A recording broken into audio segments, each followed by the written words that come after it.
네, 안녕하세요. 앞부분 발표를 맡게 된 오영주입니다. 먼저 기업 프로필은 화면 자료로 다음과 같이 대체하고 시간 관계상 넘어가도록 하겠습니다. 네, 바로 조선 및 선박 엔진 산업 구조 설명드리려고 하는데요. 보시는 바와 같이 왼쪽 도식 확인 부탁드리고요. 엔진은 선박 건조 원가의 10% 이상을 최소 10% 이상을 차지하는 가장 핵심적인 기관입니다. 그만큼 조선과 해운 시황에 민감하게 연동되는 사이클 산업이라고 할 수 있고요. 한 가지 주목할 점은 엔진 업체의 매출 구조입니다.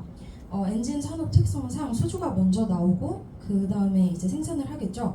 그 다음에 일정 기간이 지나서 엔진이 만들어지고 또 출하가 되면서 매출이 본격적으로 인식되는 구조입니다.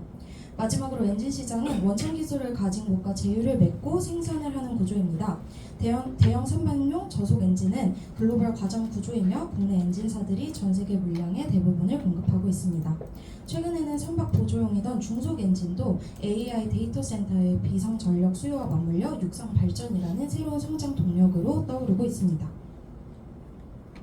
네, 이어서 엔진 시장 시황과 그리고 상품 설명드리려고 하는데요. 선박 엔진은 크게 저속과 중속으로 나눌 수 있습니다. 고속 엔진도 있으나 그 수요가 그렇게 크지 않아서 넘어가고요. 하나 엔진 역시 주력은 대형 상선의 메인 엔진으로 쓰이는 이행정 저속 엔진입니다. 반면 중속 엔진은 원래 선박 보조용이었지만 앞서 말씀드린 바와 같이 AI 데이터 센터의 그 수요 덕분에 새로운 수익원으로 자리 잡고 있습니다. 하단 그래프 보시면 최근 조선업 신조 발주가 피크를 지난 이후 하향 안정화되면서 당사의 주력인 저속 엔진 역시 전방 시황의 영향을 받고 있습니다. 하지만 우측의 유지 보수 AM 마켓 시장을 보시면 신조 시장과 달리 연평균 7.6%씩 꾸준히 성장할 것으로 예측되는데요. 두 가지 이유가 있습니다.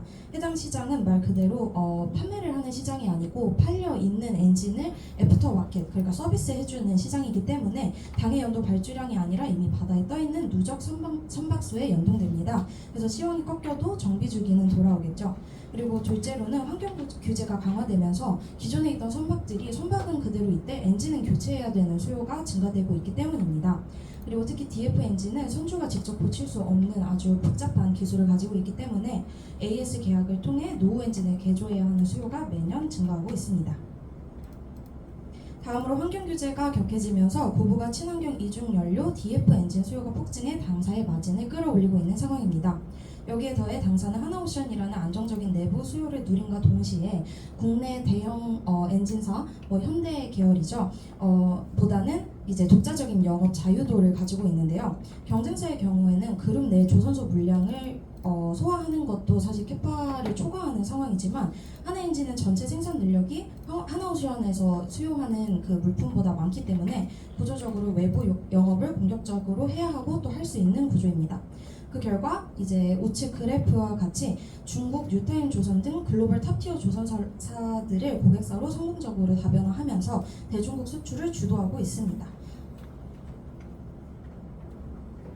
네, 동사 사업 구조와 실적 추이 보여드리려고 하는데요. 좌측 하단을 보시면 매출 성장과 함께 영업이익률이 마이너스에서 9.5%까지 가파르게 올라오면서 턴어라운드에 성공했습니다. 이러한 실적 배경은 마진이 박한 일반 디젤 엔진 대신 단가가 높고 마진율이 높은 친환경 이중연료 엔진 중심으로 포트폴리오를 재편했기 때문인데요. 특히 가장 최근인 올해 26년 1분기 수주에서는 DF 엔진 비중이 압도적으로 높습니다.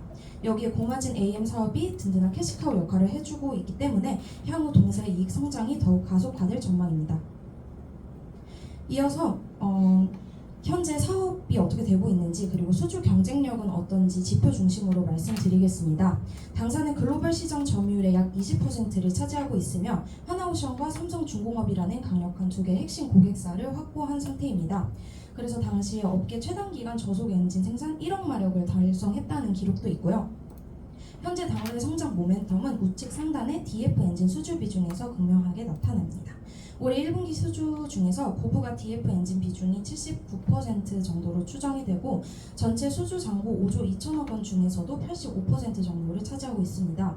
DF 엔진은 기존 아까 말씀드린 것처럼 단가도 높고 마진율이 우수해 중장기 실적을 커버하는 그런 상품이라고 볼 수 있고요. 대형 상선 저속 엔진 시장에서 이렇게 친환경 전환 수혜를 노리고 있지만 이걸 넘어서 중속 엔진 역시 AI 데이터 센터라는 신시장으로의 외연을 확장하는 것을 기대하고 있습니다. 관련한 구체적인 내용은 이어지는 투자 포인트에서 좀 더 자세히 설명드리도록 하겠습니다. 네, 투자 포인트입니다. AI 데이터 센터 투자 열풍으로 4행정 중소기업 엔진이 데이터 센터의 핵심 비상 전력 공급 수단이자 육상 엔진 시장의 새로운 플레이어로 부상하고 있습니다. 기존 전력망만으로는 급증하는 수요를 감당할 수 없기 때문에 하이퍼스케일러들은 BTM 방식의 자체 발전 설비 재택의 속도를 높이고 있습니다. 원전은 허가 및 건설에 10년 이상 소요되고 SMR도 상용화까지 불확실성이 크며 가스터빈은 현재 공급 병목으로 납기가 수년에 달하는 등 초기 투자 비용이 높습니다. 반면 4행정 중소엔진은 빠른 납기, 가스터빈 대비 낮은 초기 투자 비용, 사용량을 35% 절감하는 높은 연료 효율을 동시에 갖추고 있습니다. 이를 10년 사용 기준으로 환산하면 가스터빈 대비 2억 달러 이상의 연료비 절감이 가능하며 전력 주파수와 전압 안정성도 데이터 센터 요구 수준에 부합합니다. 동사는 수익성 악화로 중단했던 4행정 중소엔진 생산을 약 10년 만에 재개합니다. 청원 공장에 802억 원 규모의 전용 신규 공장을 건설 중이며 올해 8월 준공이 마무리되면 연간 900메가와트 규모의 생산 능력을 확보하게 됩니다. 이는 데이터 센터에서 주로 사용하는 10메가와트급 발전 엔진을 연간 90대 생산할 수 있는 규모입니다. 또 신규 부지가 아닌 기존 설비의 재가동 방식이라 추가 비용 부담이 제한적이며 27년 정상 수익 궤도 진입이 가능하다는 점도 주목할 만합니다. 현 시점 동사의 가장 강력한 차별화 요인은 그룹 내 수직 계열화된 에너지 밸류 체인입니다. 하나에너지가 글로벌 하이퍼스케일러와 장기 전력 구매 계약을 체결하고 데이터 센터 부지 인근에 BTM 방식의 자체 발전소를 구축하면 핵심 설비가 동사의 중속 발전 엔진으로 채워질 예정입니다. 또 하나에너지의 기보유 네트워크와 현지 커뮤니케이션 역량이 동사의 AM 사업 측면에서 연계 효과를 낼 수 있습니다. 동사의 실적 개선은 과거 디젤 엔진 중심의 수주 구조에서 벗어나 LNG 혼합이 가능한 친환경 DF 엔진 비중을 공격적으로 확대하면서 수익성이 급격히 개선되고 있습니다. IMO는 50년 탄소 중립을 목표로 5,000톤 이상 대형 선박을 대상으로 탄소 부담금을 부과할 예정입니다. 시장에서는 해당 제도가 28년 전후 시행될 가능성이 높다고 보고 있습니다. 이에 따라 글로벌 선사들은 규제 대응을 위해 LNG 추진 기반 친환경 선박 발주에 나서고 있습니다. 이러한 과정에서 동사의 DF 엔진 수주는 빠르게 증가하고 있습니다. 26년 1분기 DF 엔진 신규 수주액은 지난해 연간 DF 엔진 수주액인 1조 7천억 절반을 이미 상회하는 수준입니다. 전체 신규 선박 엔진 수주액인 1조 1,756억 원 가운데 79%가 DF 엔진으로 구성됐습니다. 올해 전체 수주 잔고는 5조 2,386억 원 규모이며 이 가운데 DF 엔진이 약 85%를 차지합니다. 더욱이 수주 규모 확대보다 중요한 건 대부분이 고 ASP, 고마진 제품으로 구성되고 있다는 점입니다. 이는 향후 매출 인식 과정에서도 높은 수익성이 유지될 가능성이 높다는 의미이기도 합니다. 선박용 엔진은 일반적으로 수주부터 제작 출하까지 약 18개월이 소요됩니다. 그러므로 현재 확보 중인 고수익 DF 엔진 수주 정보는 향후 1에서 2년간 안정적인 실적 가시성을 제공할 것입니다. 기술 경쟁력 측면에서도 차별화가 나타나고 있습니다. 동사는 세계 최초로 가변 압축비 VCR 기반 DF 엔진 생산에 성공했습니다. 해당 엔진은 삼성중공업이 건조 중인 카타르 프로젝트 LNG선에 탑재될 예정입니다.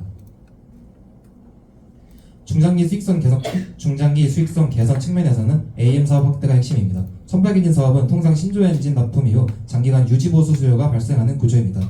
이 점에서 LTS의 롱텀 서비스 어그리먼트는 단발성 부품 공급과 달리 반복 매출 기반의 장기 계약이라는 점에서 안정적인 현금 흐름 확보에 유리합니다. 이미 동사는 작년 2월 페노션과 약 196억 규모의 LTS 계약을 체결하며 본격적으로 시장에 진출했습니다. LTS의 계약은 일반적으로 계약 후 3에서 5년 차부터 매출로 인식되기 때문에 중장기적으로 AM 매출이 성장할 것으로 전망하고 있습니다.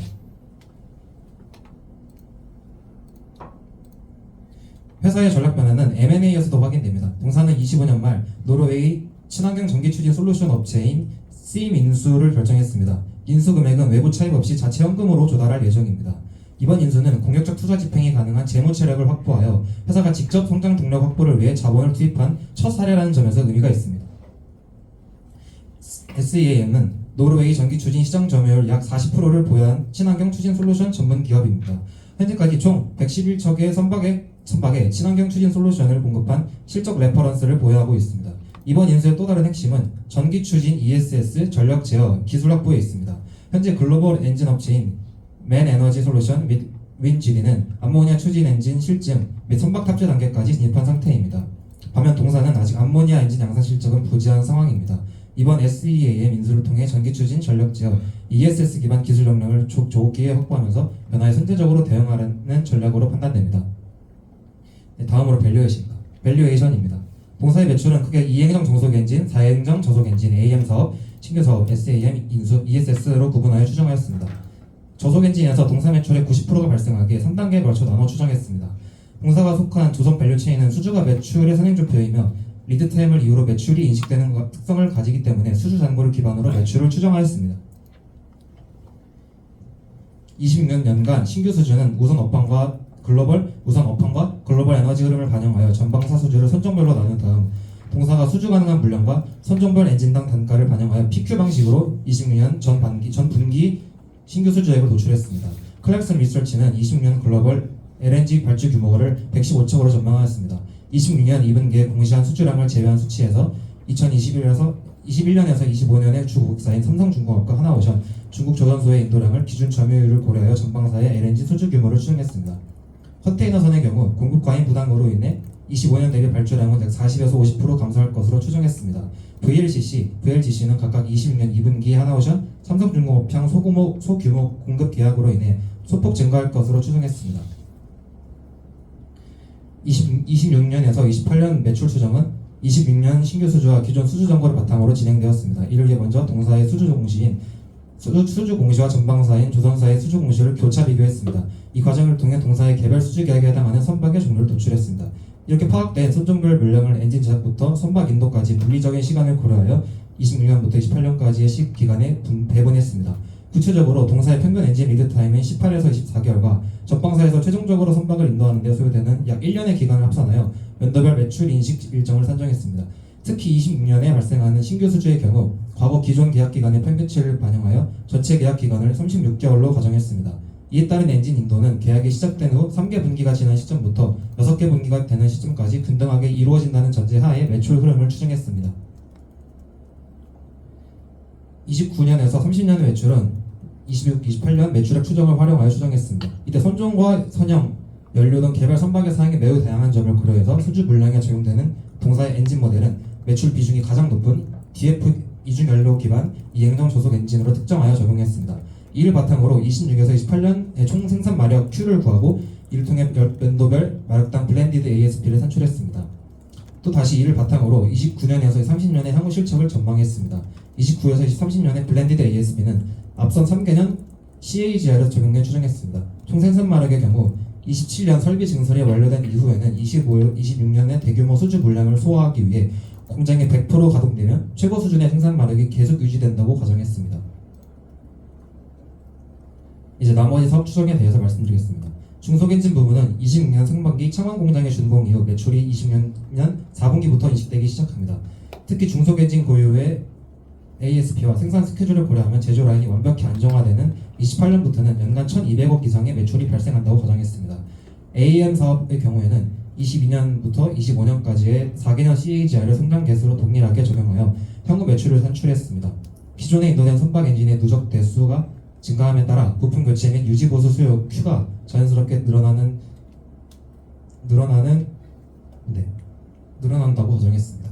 다음으로 신규 사업 매출 추정에 대해서 말씀드리면 심 양수권과 선박용 ESS 사업 부문이 전체 매출에서 차지하는 전략적 기여도를 선정하였습니다. 26년 매출 추정부터 이 신사업 영역을 전사 실적의 새로운 축으로 공식 편입하여 반영했습니다.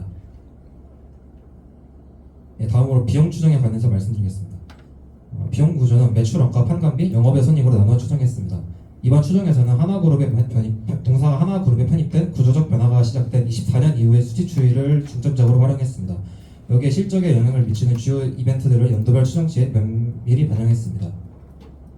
매출 원가 추정에서 중점적으로 다룬 항목은 원재료 매입액, 재고 자산의 변동, 감가상각비, 매출액, 기술 사용료 등입니다. 원재료 매입액은 사업부별 매출액 비중을 토대로 원재료의 블렌디드 비중을 산출하였으며 신규 엔진 생산량과 그 평균 판매 단가가 동시에 확대되는 26년부터 그 규모가 더욱 증가하도록 반영했습니다.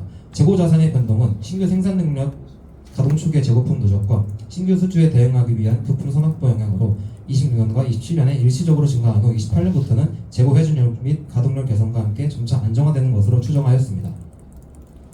다음으로 감가상각비를 별도로 추정했습니다. 감가상각비는 2026년 집행되는 투자액 중 유형자산, 무형자산, 사용권 자산이 각각 차지하는 비중을 먼저 산정하였습니다. 이어서 건물과 기계장치, 무형자산 등 자산 종류별 내용연수의 차이를 고려하여 연도별 삼각규모를 도출하였습니다. 또한 해당 투자의 효익이 26년 하반기부터 발생한다는 점을 반영하여 26년에는 상각비를 부분적으로만 계상하고 27년부터 1년치 비용을 온전히 반영하였습니다. 기술 사용료의 경우 저속 엔진의 ASP가 높아짐에 따라 엔진당 지급하는 로열티 비용도 함께 증가하는 것으로 추정하였습니다. 이에 더해 26년부터 새롭게 추가되는 4인용 중속 엔진의 라이선스 비용과 단가가 약 20% 상승하는 LNG 운반선 이중 연료 엔진의 인상분을 기술 사용료 항목에 함께 반영하였습니다. 멀티플 볼게요. 네. 시간 관계상 판관비와 영업의 손익은 생략하겠습니다. 밸류에이션 말씀드리겠습니다. 밸류에이션은 피어 그룹 퍼 밸류에이션을 적용해 산출하였습니다. 타겟 PER로는 26.5배를 잡았는데 이것이 가능한 시나리오는 다음과 같습니다. 조선 기자재 밸류체인 내에서 진입 장벽이 가장 높은 대형 저속 엔진 쇼티지가 발생하여 전협 엔진사들이 가치 상승을 주도하는 시나리오입니다. 시장이 과점 수혜주인 대형 엔진사의 압도적인 프리미엄을 부여함에 따라서 HD 현대마린 엔진의 PER은 12.73배에서 26배로 재평가되고 업계 주도주로 리레이팅됩니다. 중속 및 특수 엔진을 다루는 STX 엔진 또한 민수 부문 턴어라운드를 기반으로 현행 19.01배에서 28배로 상승해 단단한 축을 형성합니다. 상대적으로 엔진 대비 쇼티지 압박이 덜한 분행제 기업 한국카본이 17.62배에서 25.5배로 산정하였습니다. 이에 PER 합계는 79.5배를 달성하면서 이 구조는 엔진과 독과점적 마진 매력이 돋보이는 시나리오로 동사 역시 대형 저속 엔진 2위 사업자로서 타겟 PER 26.5배를 온전히 부여받는 강력한 근거가 됩니다. 따라서 본조는 위와 같은 논리에 따라 피어 3기사의 타겟 멀티플을 26.5배로 산정하였습니다. 그리고 동사의 27년 예상 EPS 2,700원에 해당 타겟 멀티플 26.5배를 적용하여 목표 주가를 71,550원으로 산정하였습니다. 이에 현재 주가 대비 약 22.52%의 상승 여력이 있을 것으로 기대되며 투자 의견 바이를 제시합니다. 이상 발표 마치겠습니다.